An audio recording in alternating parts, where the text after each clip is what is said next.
Burns on odds all day. Best your own life is the best. Ancient chickens.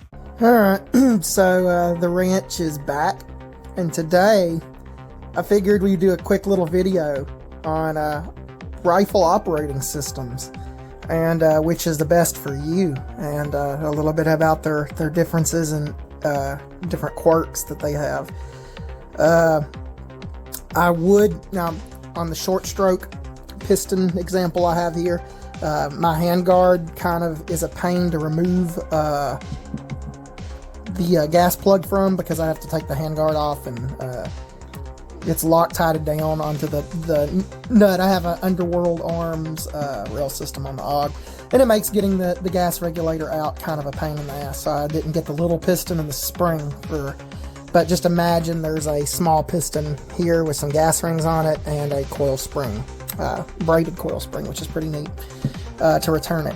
And that's the only thing that's missing there. I will take these apart, except for, obviously, I'm not going to take the internal components out of the Longstroke example here, the AK bolt, because it's not part of the required field stripping, nor will I take out the extractors on any of these, because it's, once again, not part of the required field stripping. But yeah, I guess I'll see you guys right after this. I'm going to take them apart because YouTube probably will eat my ass if I show you guys doing it, because yeah, we're living in that kind of awful time now. But let me get to it and I will take these apart.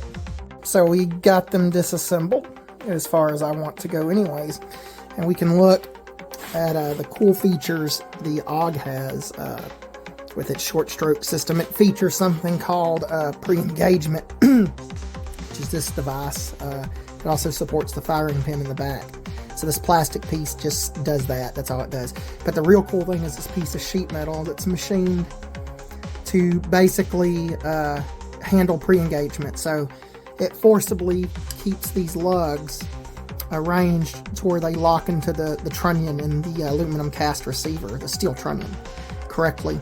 And that causes less wear. However, this is kind of a wear part on the AUG. So for example, on AR-15s, mil-spec ones, it's common for the bolt heads to start kind of shitting around at 8,000, 10,000 rounds, sometimes less, depending on the quality of who made it.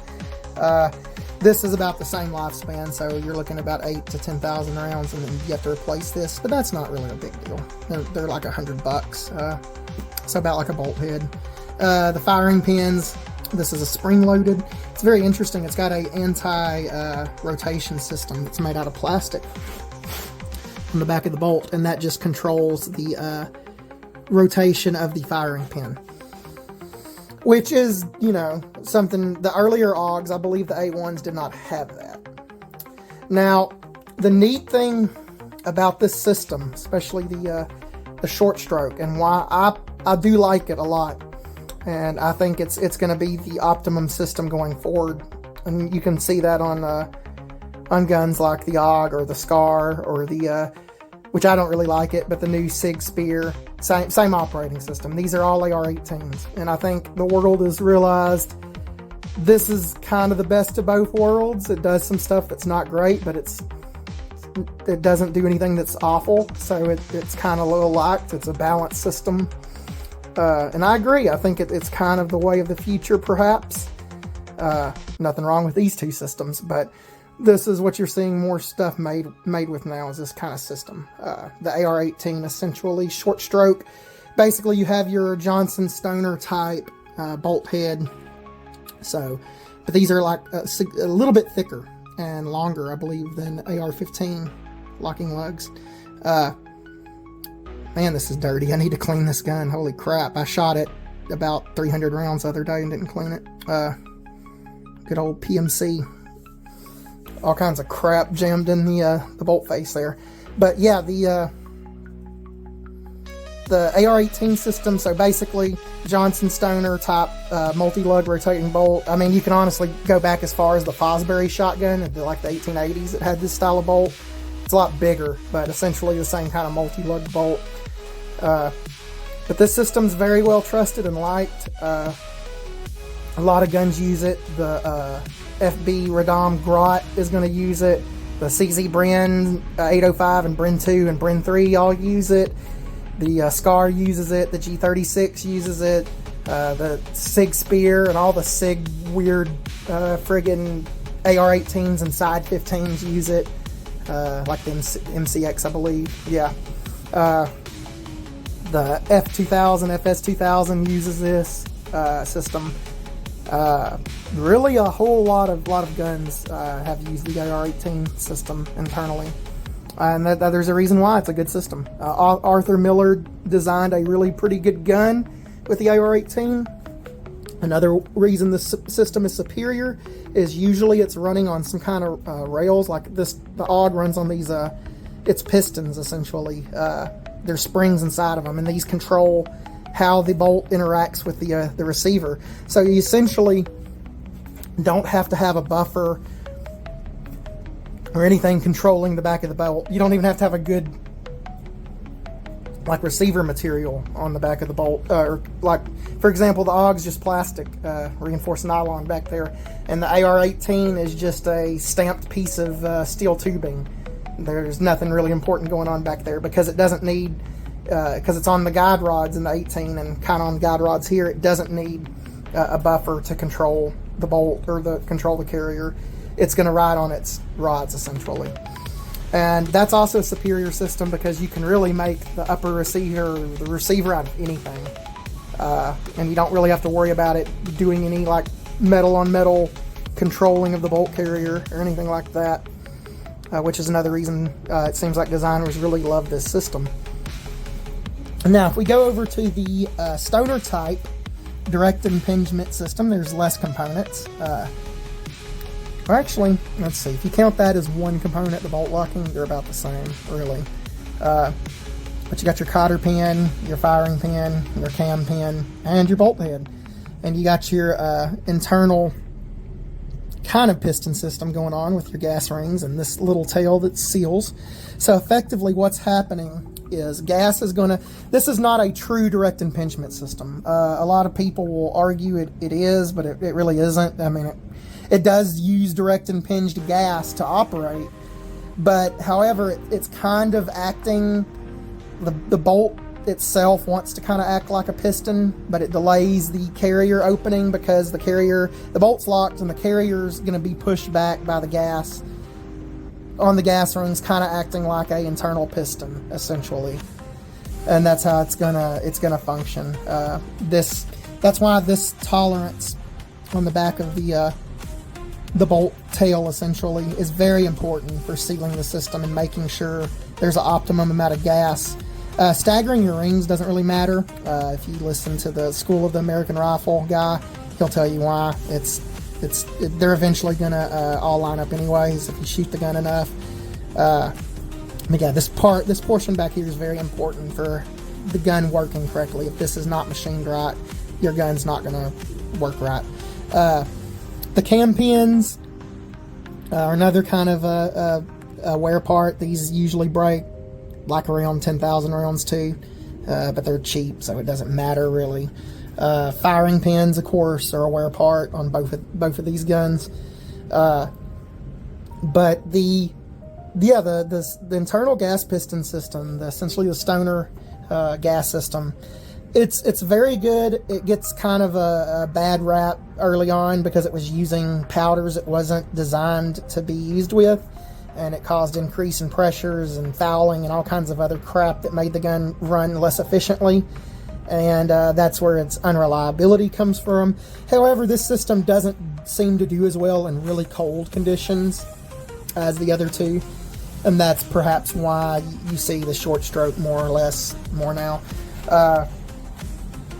But I figured it would be a good opportunity to bring that up.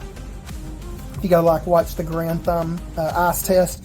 The problem is this bolt carrier is so long that it gets stuck in the piston if there's ice or something, and it likes to bind, which is why these don't do as well as an ice test. Basically more or less to do with the buffer system, but I believe also it's harder to get this to open if it's frozen with the internal gas piston system versus like a short stroke. There's less kinetic energy there to operate the system. So that's why you're going to get, like in cold weather. Like I believe the Alaskan police use Galils, not only because they like, it's the Galil Ace in 7.62x39, not only do they like the cartridge better for bears, but also because it does better in Arctic conditions, the rifle itself. The Longstroke piston of the Galil does better in Arctic conditions, where you may have your gun frozen because you didn't leave it outside and brought it in and out, or vice versa, which is usually what causes that kind of issue in cold weather. But it's a good system. It works. Everyone likes it now. It's cheap to manufacture in America on CNC machines. It won't go away anytime soon. It's perfectly adequate. I personally like the short stroke and long stroke more because I don't like having to have a buffer system. But that's just me. That's one thing I've always argued with people about, is the buffer system on the AR. I don't like it. I don't think it was a super great design decision, but what are you going to do? I like, obviously it's a good enough system that militaries around the world trust it, and it does run fine.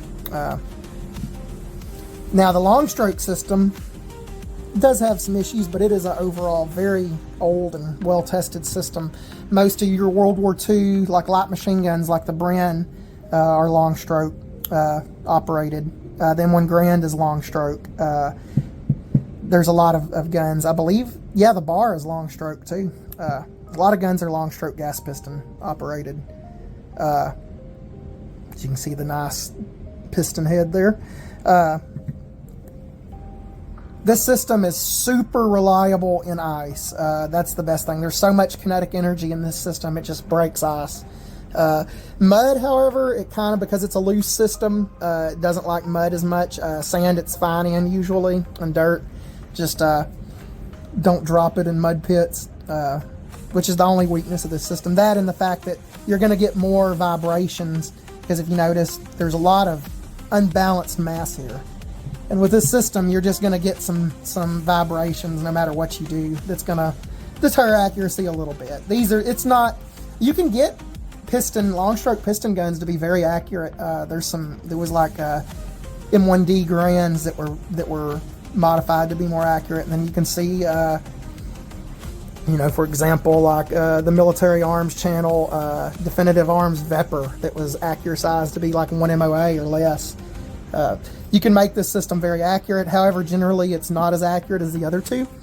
And that's just simply because of this big floppy piston doing that in slow motion as it's going back. This system is very simple. It works. It's extremely reliable. You don't hear about AKs, properly made AKs, having any problems with their bolt and carrier within 30 to 40,000 rounds, which is a big appeal of the system. Is it's not very fragile, and because the bolt's not a multi-lug design, it's just got 2 thick lugs. It generally lasts longer. However, the lockup's not as secure, which also is why the system's not quite as accurate as the others. But it's definitely accurate enough. I've seen lots of AKs shoot under 2 MOA, which is perfectly adequate. Nothing wrong with that. That's better than some rack grade M4s. Because in order to be a serviceable M4 in rack grade in the U.S. military, it only has to shoot 4 MOA. So it can be halfway shot out and do that. But yeah, so this has just been a little bit of a like I was saying, the police in Alaska love this system because it's very reliable in cold conditions. Any of the long stroke guns are. Your SIG 551 series, Swiss 551, whatever you want to call them, 550, they're all based off the AK, and they're extremely reliable. Honestly, I think if Russia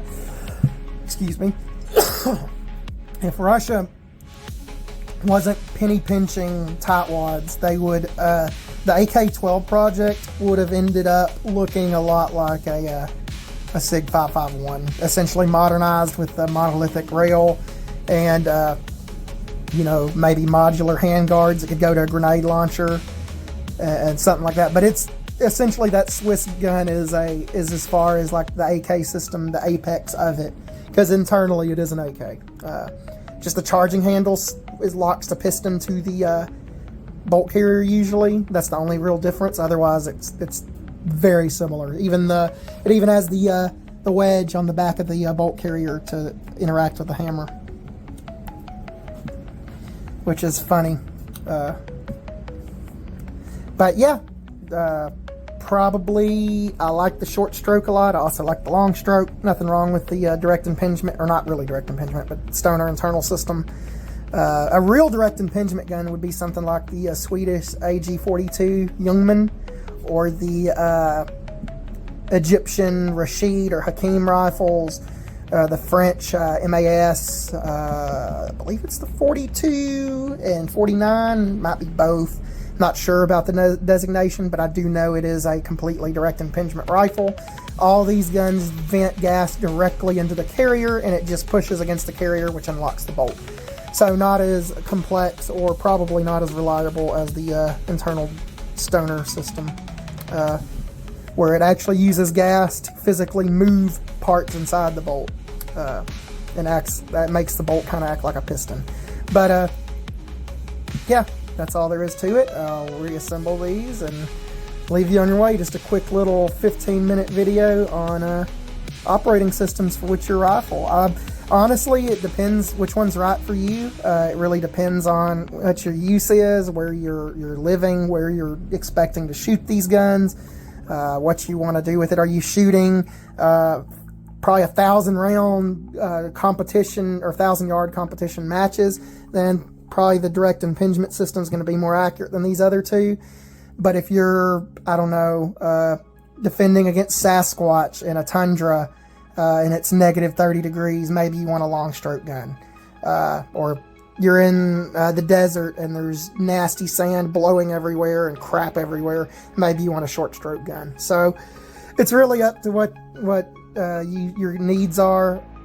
Personally, I like the piston guns. I've always kind of been a piston gun fan. I do like the stoner system, and I have several guns, obviously, that use it, and I like it. But yeah, that'll be the end of this video, and we might be a little longer than 15 minutes. I'll have to see. It might be 20 or 30.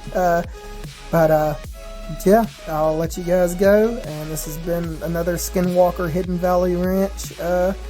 I don't know where I'm going to put this in. This is kind of a informational video. But let me know what you guys think. Look up the Patreon. Subscribe. Pass my stuff around so it gets other people to subscribe. And yeah, so I can actually do more stuff for you guys if I get more money coming in. But yeah, this has just been an overview of piston systems and different operating systems for your rifle. That's all. Catch you guys later.